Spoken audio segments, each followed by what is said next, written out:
Hey everybody, welcome back to another episode of What's Next. Man, we got a good guy on the show today, and we have a lot of history together. So we're going to go deep and fast through an incredible journey. But before I introduce him, just a little background. High-level college soccer player, turns pro, following a short stint in the pros. We're going to talk about this, makes a decision to flip into the work world.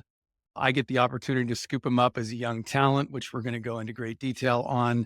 Ends up becoming Tampa Bay Business Journal 30 under 30, running probably one of the world's largest sports development and management firms. Now almost $1 billion of development. That's a billion with the B. And just really excited to have Eric on the show. So Eric Sullivan, welcome in to What's Next. Glad to have you. Thank you. Great to be here and looking forward to the conversation. So I have to open up with, I think, a very known story in our couple of families, but I'm in my playing days, professional soccer player, 10 years in Detroit, 1 year in New York, a couple of years into my pro career. I've got a side hustle, which is working with high school players looking to develop to go to college or college players looking to be pros. I get a wild call from this lady who wants me to train, I think at the time, a 10-year-old soccer player, of which I say, no, not my, I'm working with these high level kids going on. She sort of begs and pleads. I'm telling you, he's going to be the hardest working guy you ever work with. I'm like, he's 10. How in that world can that be possible? So I honestly build a training session for like a high school junior or senior. And I'm like, I'm just going to prove that he's not able to work hard enough. Your mom gets you out there. We worked together, I think, for an hour and a half. You were banged up, muddy, dripping with sweat, and wanted to know when we could do it again. And I was like, okay, she didn't lie. And as I've come to know, that's definitely who you are. So yeah, our first meeting back in the day, what were your thoughts on sitting there at that age going, why is this guy just driving me into the dirt? Great question. I think for me, what it was is I had the opportunity to know you as a player locally in Detroit. So looked up to you and I had just a hunger for being a goalkeeper that my journey to being a goalkeeper was I was kind of thrown in the position because my dad was a coach and no one else would do it. And I got between the pipes and I just loved it. And one of the themes that I think I've come to realize about myself is at times I can be a glutton for punishment. And you put me through my paces for sure. And I think if I remember correctly, I was holding you back from a Neil Diamond concert. So you were like ready to go. But no, I just had this desire that was built within me that I just wanted to play at the next level. And at 10, you don't really know what that is. I was playing in a local club team, but I just had a hunger for more. And so as you were putting me through my paces and I was doing things that I had never seen before, doing drills I had never experienced before, it just lit that fire in me that I wanted more. So it was a great experience and obviously foundational to what's been a lifelong relationship now.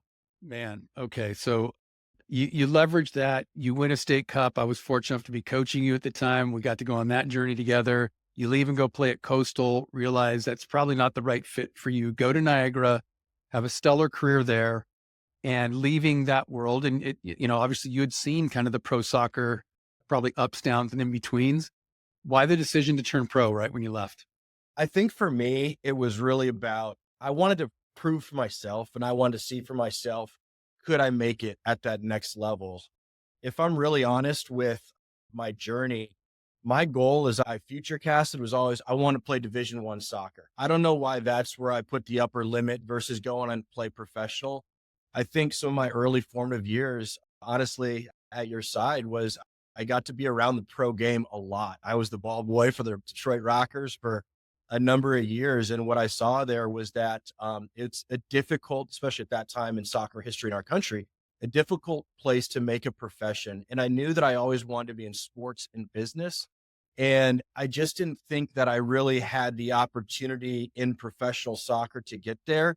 And as I approached my, what was fifth year because of a medical red shirt at Niagara, I lost my player NCAA eligibility after the fall season. So being a student athlete for my entire college career, I kind of didn't know what to do with myself and knew that I had to keep myself busy to avoid some of the other pitfalls that are just out there for a college athlete. And so at the time I went on a development contract with the Rochester Rhinos, got to train with them and really see what that next level of talent looked like and got a taste for what it takes to be a professional. And so while that was a great experience and it really gave me the opportunity, I'll say, dabble professionally, it was clear that my profession in soccer wasn't going to be necessarily a professional soccer player.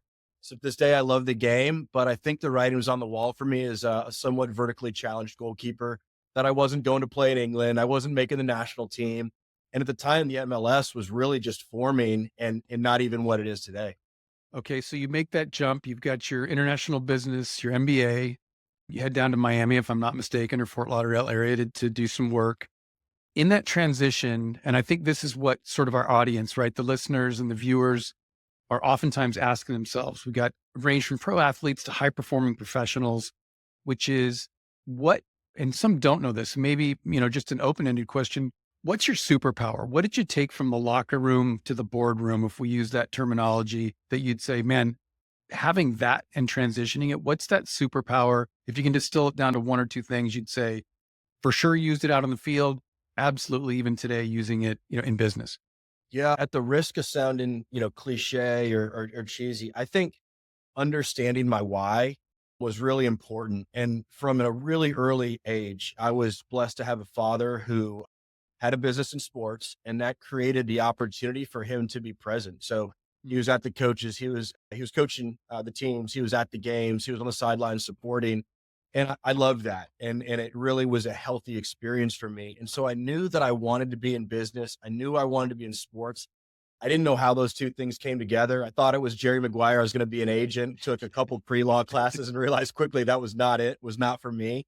And so as I was trying to find, how do I translate my passion for the game into a professional career outside of the game? The things I think that really helped me was understanding my why, knowing that I wanted to be there, right? I didn't know how I was going to get there, but I knew I wanted to be there. The other thing that is just built into me from a DNA perspective is I am a competitor. I am maybe even to a fault competitive, which is what I think allowed me to excel in the game to the level that I did. I think it allows me in business to be steadfast and working towards goals or outcomes or things that I want to achieve. But I've also learned how to channel it into an appropriate energy because it's come with some humility along the road. And I think that some of the things that I use as my superpower on the field, I learned didn't necessarily translate into the boardroom. And so I really had to massage those skill sets into understanding, what's that mean to truly be a professional and sit at the boardroom table with the big boys and be able to contribute.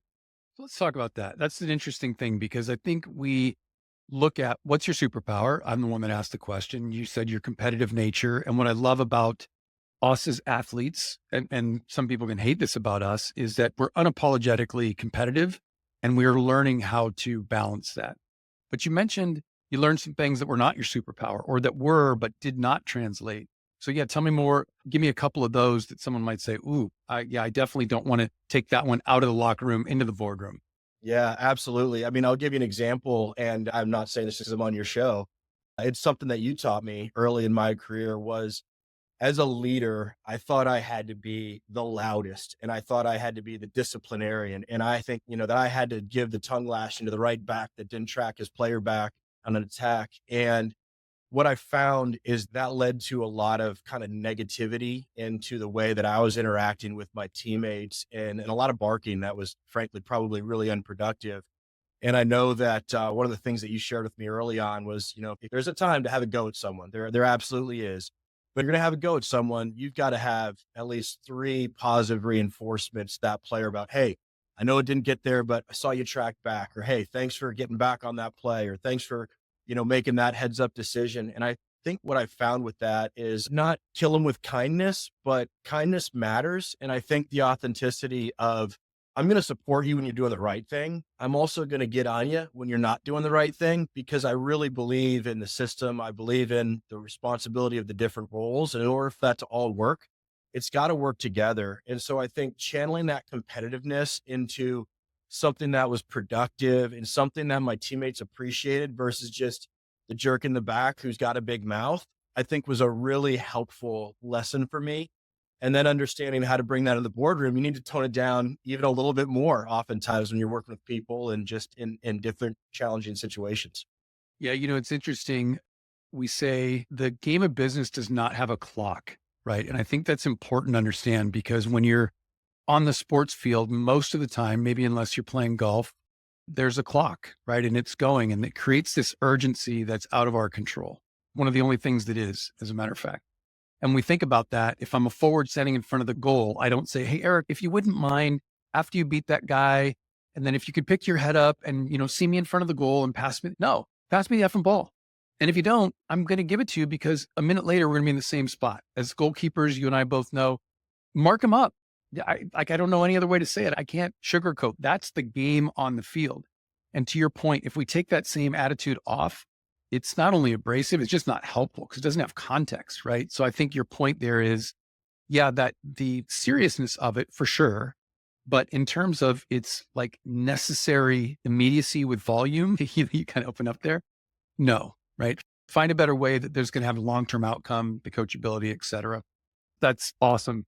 So you mentioned having a seat at the table. And I love that. I've heard that term from you and Jason at sports facilities companies. I mean, you've been with the likes, and I'm only going to name a few, Bo Jackson, Cal Ripken, a lot of pro athletes who storied massive careers who do get to sit at a board table, not only because of what they did on the field, but also what they're doing in society. How did you feel comfortable getting a seat at that table? And what tools did you use? Again, either from your experience on the soccer field or maybe in the locker room, what did you bring forward to say, you know what, I've got this seat at the table? Yeah, I think for me, a lot of what allowed me to get there early in my career was confidence, and confidence at the risk of ego, because I've had plenty of ego checks along the way. And I think what I really found is when you come with a servant attitude and when you're there to truly help, and when I care more or as much about your outcomes as you do, I think that authenticity just comes through. And I think that heart for service of I'm here to help, not here to tell you everything I know or that I have all the answers. It's that we're going to figure this out together. When you bring that humility and when you bring that authenticity, I think that goes a long way. And when you sit in the presence of someone like Bo Jackson, like there's a little bit of a wow factor. Like this is a guy that I watched, run up the wall in the outfield. This is a guy I watched just run over people on the football field. And he's sitting there literally larger than life. And at the same time, when I speak, he's listening. And when he's listening, what that does for me is it kind of validates that I deserve to be here. I have something to share. And as long as I'm hungry, humble, smart, we often say at SFC, and I'm aligning what I can do with the desired outcomes of Bo or Cal or any of the other professional athletes that we've been, fortunate and blessed to work with, I think that comes through. Because if you walk into that room and it's ego driven and you're attached to the outcome, I think people that have been around professional ranks of any career see right through that and will eat you alive. And so I think that mantra of just coming in and knowing that I've got something to contribute, I'm going to stay in my lane, but when I think that I've got something of value that I'm going to add, I'm going to bring it and I'm going to learn from it if it's right on or if it's maybe off the mark a little bit. It's a great approach. And I hadn't thought about it in that context. As we've shared, and you guys know, we've been fortunate to have Michael Jordan and his team as investors and really driving partners for us in a different business. And I was scared to death to sit at the table with him for all the reasons you just mentioned, larger than life, the GOAT, arguably all the other things that are said, his drivenness as a competitor. And so I really was purposeful about staying in my lane we've got a golf technology company, V1 Sports, of which MJ loves and knows and has really thoughtful ideas about where that company can go in the future. And oddly enough, when I arrived with sort of a listening, understandable mentality, he brought a lot of thinking to that had nothing to do about stats, wins, championships, rings, trophies, anything. It was just really thoughtful business stuff. And I think his openness to do that was just in part because of that I wasn't showing up saying, well, I did this in soccer. It would pale in comparison to what he had done in probably preseason for one of those years. So I love to hear you say that. And as you think about those times, there's a little bit of a loaded question, but as you think about those times and the athletes, and maybe not just the Bows and the Cals of the world, and you guys have had some really great partners, but those high level athletes, is there a common thread with them that as you sat at the table with them and across the table, any common threads you think, because they're venturing from making a living on a field to now suddenly being an owner, operator, marquee name at or around a sports facility, any key things that you'd say, man, they, even at their persona level, they leveraged it? Yeah, I think one of the big takeaways that I've experienced being around really high level performers is that when they're in a position that they know that they might be the best in the room at whatever their thing is, they still surround themselves with greatness. Mm. And from that perspective, I think when I look at people that have taught me a lot, when I think about people who I'm constantly learning from daily, even today, it's that you're not trying to be the smartest person in the room. You're trying to get the smartest people in the room around you. And that whole mentality of team and the sum is greater than the parts is something that I buy into all the way. Cause I know as a goalkeeper, I couldn't put the ball in the back of the net on the other end of the field, right? I had to rely on 10 other players on the pitch to help do that. And so I think one of the things that I often see is, talk about Bo and look at Jim Thompson and John Flanagan and some of the people that he surrounds himself with, Cange, like great individuals who are professionals in their own right. And Bo isn't in there telling them how it is or, any other of the professional athletes. They're in there listening and seeking to learn and seeking to understand versus seeking to know. And I think when you see greatness, surround themselves with greatness and then bring that humility, it's infectious, and that's where the magic happens. Mm. Well, we may dart over to a conversation about, another GOAT, Kelly Slater, because you've had some good opportunities to work with he and his team at that level. And I would say one of my favorite people in MJ's crew, Ken Wayand and Darren, their golf pro there, Darren May, is outside of his corporate great team, CFO Curtis, et cetera. He's got some really good people, even at Grove 23, that I would say keep that excellence level up, not because he said this is the rule, because they embody the same thing and it is infectious. That when he walks in, they're looking for ways to raise the bar. And I'm sure that happened in the practice sessions, in the weight room. You're echoing that same thing. I know I've heard stories about sort of Kelly and his vision for everything from the surf ranch to what he's doing outside and away from the water. I'm still curious, maybe even at a deeper level, when you think about, we used to ask this question, right? I'm saying this for guys that we may know the obvious answer. We used to ask this question early in the SFC days. So, spoiler alert, I used to be in the ownership group there with Eric and team. We'd say, what has sport done for you? So, I'm going to start there with you, right? So, what has it done for you? But sort of then we'll jump half a back step to that same question for the guys you've been around at that table. But what is soccer, what is sport done for you that you'd say, man, I just couldn't be here without it? Yeah, well, you took the words right out of my mouth, and I think this is something we share. One of the things I often say when I'm speaking to groups or getting to know someone is I'll say, I wouldn't be here if it wasn't for a soccer ball. And it wasn't that I'd be depraved on the streets somewhere. That's not it. It's that the life lessons, the doors that it opened, the opportunity to pursue education, a lot of it came through and by way of soccer. And interestingly enough, my faith walk has a lot of back and forth with the game as well. And I think what happened for me early was I knew that I wanted to be in sport. I wanted to be a professional, right, in the business world.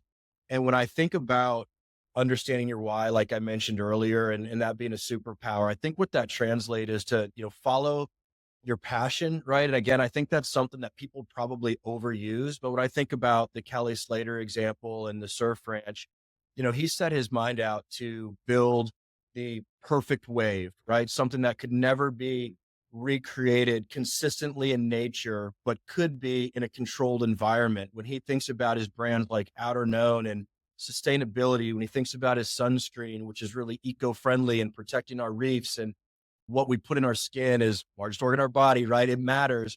When I think about where I see Kelly's success has been, it's authentic, right? He is pursuing his passion. He's a big golfer, right? He's an avid golfer. And I think when you've got the ability to be a competitor, you don't get to be the 11-time world champ without it. When you get to pursue your passion and achieve greatness in different areas, I think that's something that is contagious. And I think people want to be around that. And when I think about some of the names that you mentioned, that's what they've done. They've pursued their passion to give back to the game that gave them so much. And my wouldn't be here if it wasn't for a soccer ball. Again, it's not because of hardship. It's because of opportunity and it's because of life lesson. And life lesson isn't all rosy, right? There's setbacks and there's losses along the way. But for me, it's helped me stay true to my true north. Boy, could go a lot of different directions off of that. I think as just a pause point, the nuggets here, we talk about experience, not opinion. I love what you're saying because again, regardless of my age, if I'm in this journey of high performing at my job and want to leave to go do something with another team like you clearly did, and then take it to all new heights, or leave the pro game as you did earlier in your career and make the transition, it's find your why. And look, I'm 57. I'm still figuring it out when I'm out in the water surfing or out on a golf course. I'm still thinking about that all the time. But following that passion, it is overused. But honestly, the consistency of the guests on the show have been, that's actually a really big part of the secret sauce is find the thing that you're super passionate about, latch onto it. And I mean, you just said, look, build a great team. Nothing builds a great team better than surrounding yourself with people that are all locked into the same passion you have. Different styles, that makes it awesome. But having that same sort of true north commitment, I think that's monstrous as we think about where we're going, right? So transitioning over to sports facilities companies, maybe just a very high level overview of kind of what that is and how you've kind of seen it change the landscape of everything from pay to play soccer to, I think in some cases, changing how countries look at their sports with programs and projects you guys have worked on. Yeah, absolutely. So, where I always start whenever I talk about SFC is our mission, and that's to improve the health and economic vitality of the communities we serve, period. Sports isn't in there, recreation isn't in there, entertainment isn't in there. It's about health, wellness, economic vitality of communities. And community starts not at the city, county level, state level, national level. It starts at the family level, right? And the individual level. And when we think about our why as an organization, what I think has allowed us to continue to grow in a steady way, it's that focus on we're here to help you achieve your goals. And so the work that we do, it starts with an idea. We do a lot of market research, feasibility studies, pro formas to figure out what could or should be developed here. We then move into development where anytime that you're building something, there's budgets, there's timelines, there's missed budgets, there's missed timelines, there's a lot of headaches along the way. And to helping people navigate that when they're making what's oftentimes one of the biggest financial commitments they've made in their career, there's a lot of stewardship that goes with that. And then ultimately, the largest part of our business and where we're closest to the mission is running the operation. So if you look at the network of SF venues, sfnetwork.com, you can find that no two of them look exactly alike. Some look like High Velocity is in Canton, Michigan, right? Indoor sports, turf and court. Some look like community water parks. Some look like great big sports tourism venues. But at the end of the day, they're all there to serve the mission of that community and the families within that community and the families that get to visit that community. And when we start with the mission and we go back to the passion about really making a change, when I think about what we get to do for the different clients that we're fortunate to work with, it's not about just achieving the numbers. It's about the kid who gets an opportunity to play soccer at a summer camp that he would have never been at had his mom or dad not signed him up for it. And you never know where that player is going to take the game or what friendships they're going to make or what life lessons they're going to garner out of that experience. And so whenever I'm interviewing people, to your point, whenever I'm talking to people who are going to be part of my team, which is business development, so it's out there, spreading the word and growing the impact, my first question is always, why is sport important to you? What has sport done for you? What have you learned from it? And I want to see how they talk about it, how they take away from it. And it's not that they played collegiately or professionally. They might be a super fan, right? They might be a father or a mother to an athlete. They might have had a great coaching experience and grew up in YMCA programs, whatever the case may be. When they have a passion for sport and when sport has done something that has changed who they are as a person or lit a fire within them as a person, that to me is the basis for, okay, there's more worth talking about here. If it's just, hey, I'm a great salesperson, I never miss my budget, I never miss my quota, that's not going to win the day for us. You got to believe in what we're doing because we kiss a lot of frogs in our business. We're out pioneering a lot of opportunities in communities that have never done this before. So that sense of responsibility, that commitment to the outcomes, and that commitment to every individual who comes through our venues, we don't take it lightly. So we always start there. You know, for the people listening or watching, I think it is, hey, if we can get one more kid playing sport, you hear that. It's really nice on a billboard or on somebody's CV. I would challenge you in a very good way to go into any one of Eric and Jason and team's facilities around the planet, and you'll see it at work. This isn't bullshit. This is the real deal. These guys hire for it. They lead with it. This passion, we could spend a whole show on it, right? I mean, I think I've seen it. I've been shoulder to shoulder with you guys in community center meetings, in discovery meetings. You walk the walk, you talk the talk. I think it's really important, again, to extract out and say, well, okay, what would this mean for me if I'm going to do my own thing? Don't buy the lie that you got to be everything to everybody. Be really good about what you love and are passionate about, all the way down to the people that you hire, as you guys do. Look, you never bat 1,000. You kiss a lot of frogs. You kiss a lot less frogs doing what you just did. And you end up with a lot of really good princes along the way because you've done that work and have seen it. So I'm validating that it's true for everybody paying attention. This is an awesome nugget. Write it down. Follow that dream and desire.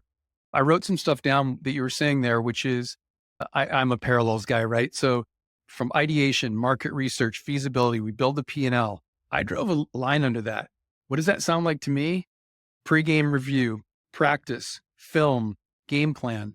Why do we draw the line? Because we have to freaking play the game. Well, guess what? The door's open. That's all great when we get the opportunity.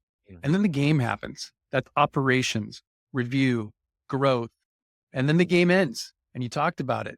Then we go back and we re-strategize, we replan. Oddly enough, it looks like a pretty nice circle.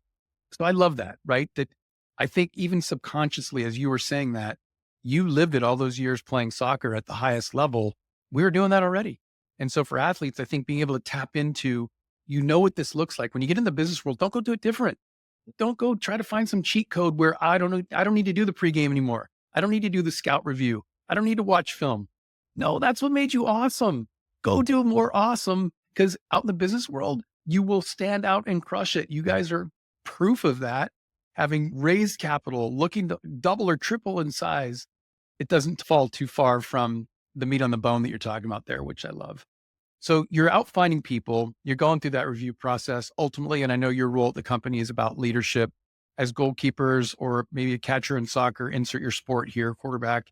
We do that, right? That's, I think, inherent to some of our DNA, but you've had to put this into an entire company that went from a handful that could go on a fishing boat overnight together to, I think you'd have to rent a cruise ship, perhaps, where you guys are today. How do you push, if you will, or pull that leadership mentality into the organization so that everybody gets a very clear passion and picture of where you're going? Yeah, it's a great question. To your point about growth, I was employee number 3, and we have over 3,000 employees now. And trust me, we have not always picked winners. And some of my biggest life lessons are not picking the right person. And man, is that tough, right? It sets you back in so many ways. Time, trust with your teammates, some of the poison that can spill into the well during that. I think starting with that authenticity of who we are as people, we're unafraid to say really pretty openly who we are, what we're about. We're a fast-paced culture. We work hard, and we do buy in and drink the Kool-Aid of what we're doing because it's in our bones, right? It's what we believe in. And when you made the comment about planning, and I think this goes to people in preparation, as a goalkeeper, you helped me with that throughout my career, visualizing what's going to happen, how is it going to play out, getting in the stadium or getting on the field before the game and just walking through and getting comfortable with your surroundings. For me, one of the ways that's translated into business life, and I love this quote, that plans are useless, planning is priceless. We're right now going up on Q4. So of course we're doing our 2025 strategic planning. Last week we got to have all the fun ideation. Now the daggers are going to come out because we're going to the budget process. But I think when we come to that room, where we always start, just like I mentioned, is we start with the mission. We start with where we're winning. We're unapologetic in how we're winning. And then we're also studying the losses to say, okay, how are we going to avoid that? Or how are we going to learn from that? Or how are we going to carry that forward? So I just think that whole notion of getting the right people in the room, empowering people, around a clearly stated vision and goals and accountabilities for each person in that room, and then being really open to being wrong. I can't tell you how many business plans and how many pro formas we've put together, not for our clients, but for ourselves that we've missed on. And every time that happens, I'll channel a little Jocko here. Good, right? Good. I'm glad that happened because we learned a lot from it.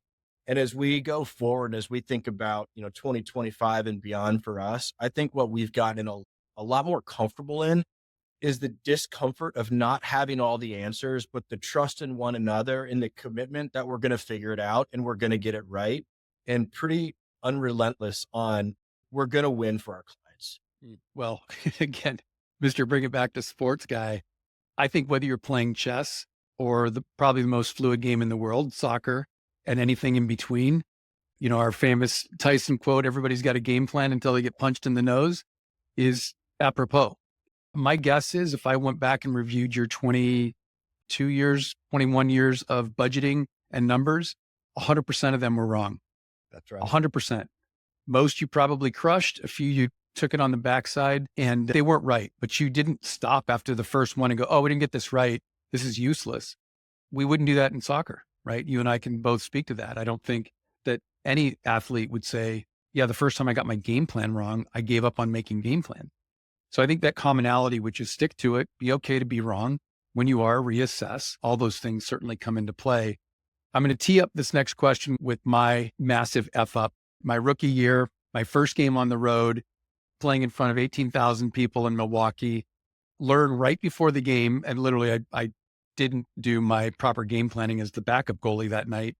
Right before the game in the warm up, starting goalkeeper, I think broke his finger, if not pretty desperately dislocated, and get the nod that I'm going to be playing that night.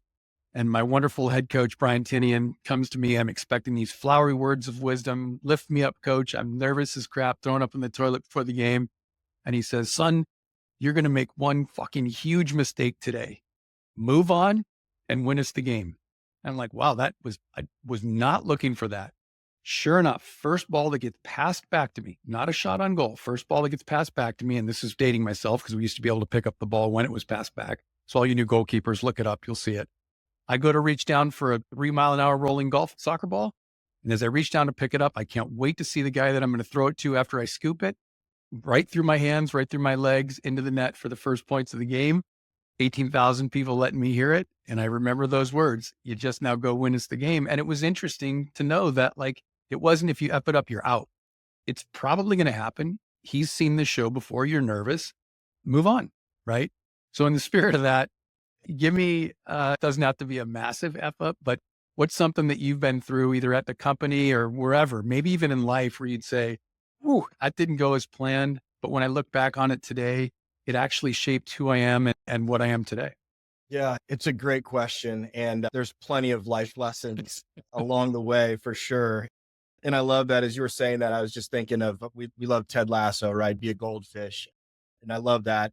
I think for me, one of the things that I've had to have some kind of self-realization on is competition is my biggest strength. Like literally, if I took Clifton Strengths Finder and say competition would be number one, I've done it a number of times. It always ends up that way, even Never when I changes. try to cheat the system. What that's led to has also at times been my Achilles heel. And that is I hold on to things too long because while I like to win, I hate to lose. I hate to lose. And so I don't want to give up on someone. So I make a bad hire and I try to make them the person that they're not. And it takes too long and it creates injustices in the team. Or I'm trying to get the win and I'm trying to show the light and lead the horse to water for this client. Because I know in my heart of hearts, we can serve them well and we can help them win their race.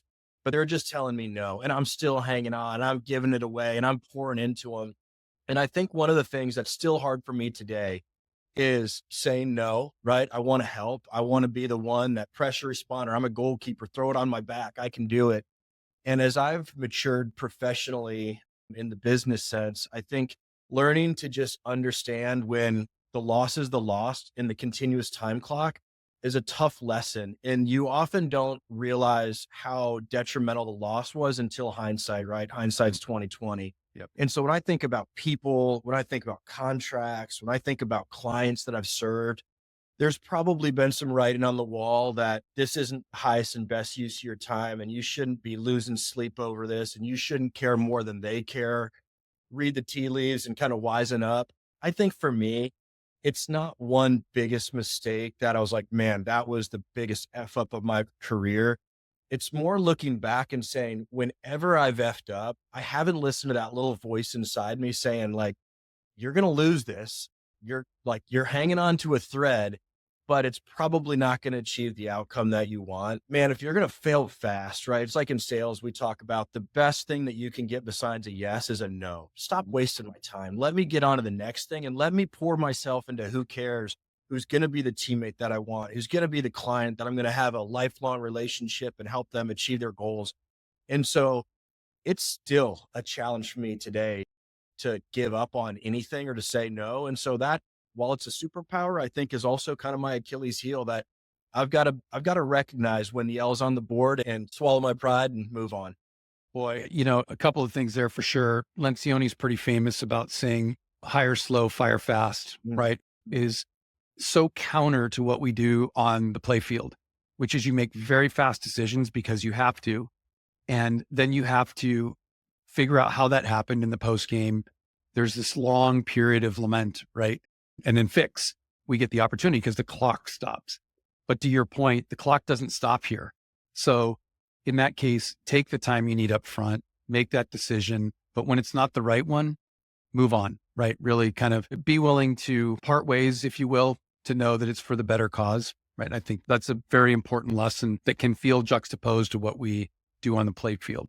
Yeah, at the risk of layering in there, Brian, with a Finnerty and a Sullivan, loyalty, right? Like loyalty is everything from an Irish culture perspective. And that's something I've had to wrestle with too, is that even if I'm trying to be loyal to this person or this teammate, there gets to be a point that if you're not getting the results you need to, you're actually not being loyal to the rest of the team in a way that is fair and good and healthy for the team dynamic. And so that's another piece is I hate to ever think of I'm not being loyal to this person. So that's another piece that just runs side by side with that, continuous clock and really figuring out the higher fast, fire slow. Sorry, I'm going to higher slow, fire fast. That's right. I'm going to tease this out for the group because you know me, I'm a huge fan of words matter.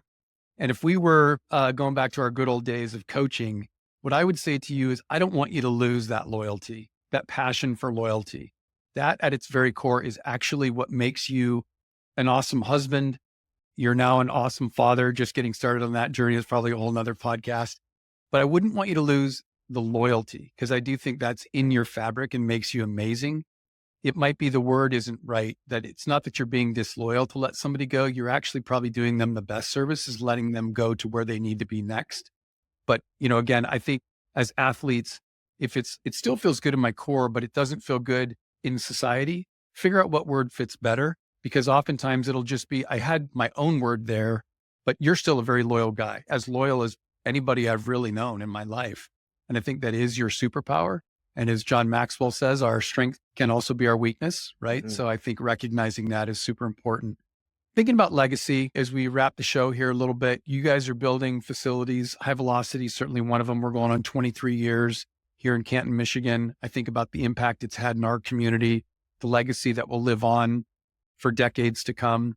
Did you think about it in the people within your family, all the things that kind of you now have the view of? What do you want your legacy to be 10, 15, 20, 30 years into the future when they look back and say, man, Eric Sullivan, he, Another great question. I think for me, one of the things that is really behind my passion for sport, right? And I don't care if it's soccer or bass fishing, like when it's sport, right? And when there's competition on the line, by the way, you should see his tackle box from fly fishing to salmon fishing to bass fishing.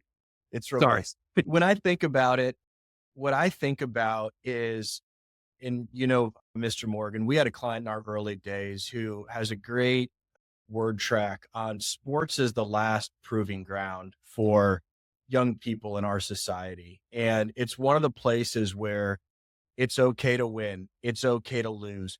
It's okay to be someone's biggest cheerleader. It's okay to be really honest and share with someone where they've been let down. I think as we think about all the positive in sport right now, there's unfortunately a lot of negative. And that negative isn't just at the professional ranks and maybe seeping into college. As you look at the changing landscape and you think about NIL, you think about pay to play sports, you think about all the things that are sucking the fun out of sports for kids. Man, I want to change that. I want our places to be safe havens for kids to go and grow and learn and play and compete and let goals in and miss shots and win a lot and also lose a lot. And I don't believe in participation awards. I think the opportunity to participate is the award. I think the life lessons that come with winning and losing, and that proving yourself and proving yourself to others and making your parents and your friends and your teammates and your coaches proud. That's the stuff that just energizes me to no end. And so when I think about the legacy of SFC, when I think about my role within SFC, for me, it's bigger than the facilities.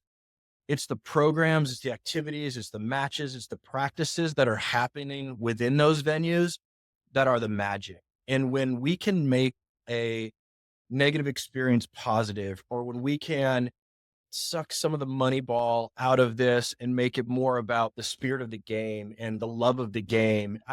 It sounds a little utopian, but that's what I want my legacy to be. I want it to be protective of the things that are great in sport. And I want to do our best to help get rid of the things that unfortunately right now are pulling sport down for a lot of people. And I'd say right now, as I enter the fatherhood world, like that's what I want for Lola, right? I want her to have opportunity. I want her to be surrounded by great people. I want her to win with grace and lose with grace, and take home those life lessons and put them to work in other parts of her life. And I don't know if that's a straight answer, but that's the impact I want to leave. I want the communities, from the individual to the family to the people that come through our doors, to just have a positive experience at whatever level they're at, and for it to be authentic. Yeah, I know. I think you nailed it. I mean, honestly, again, you're walking the walk, talking the talk, and it's so important that it'd be one thing if that was a mantra over the door leading into the office. I think you just recorded this year's company intro. I mean, that's what it is. And so the fact that you've got a vision for what your legacy is, especially now with the addition of baby Lola and what you want for her, as we say, be the same guy on Wednesday as you are on Saturday as you are on Tuesday night. And I know you guys are doing that. I know you're doing that personally. It's empowering for me to see it, because as you bring up this next generation of leaders and owners and communities, it's great to see that you are doing just what you said your vision for that is. So I applaud you for that. You know, as we wrap here, we've talked offline many times about your constant giving back, both in our sport community and beyond. For the people that want to follow you and or the company, maybe shoot you a note, get some questions. What's kind of the easiest way to look you up, tap in? It'll be in the show notes as well, but how do they find you? Yeah, absolutely. Sullivan at sportsfacilities.com. Our website's easy to find, sportsfacilities.com. And then our collection of venues is the SF Network. And to your point, I do a lot of this, not just within the company, but also within the organization. So one of the big trade events that I'll be at coming up here in November is the Athletic Business Conference. So that's down in New Orleans this year, probably be a little bit of fun. And there's a lot of great takeaways from that. So I'll be there doing a topic, speaking on community impact through sport, obviously something I'm passionate about. So if you don't get in touch with me digitally, you can certainly find me there. Well, I appreciate that. And if anybody's at the AB show and you don't go look them up, you have missed a great chance to meet one of the guys in the industry who is doing it, bringing it, obviously leveraging his superpowers, and quite frankly, very candid about what doesn't work. So if you want some insights, advice, or whatever it might be, I encourage you to look up Eric. If you've loved the show, as always, give us some ratings. We love your reviews. We love your thoughts of this. This is how we get to meet guys like Eric Sullivan and hear about what the passion in the next 40, 50 years are going to be like in sport. Eric, thank you for joining us. This has been a real personal treat for me. So thank you. And as always, if you want to check out more, find us at What's Next. Thanks, Brian.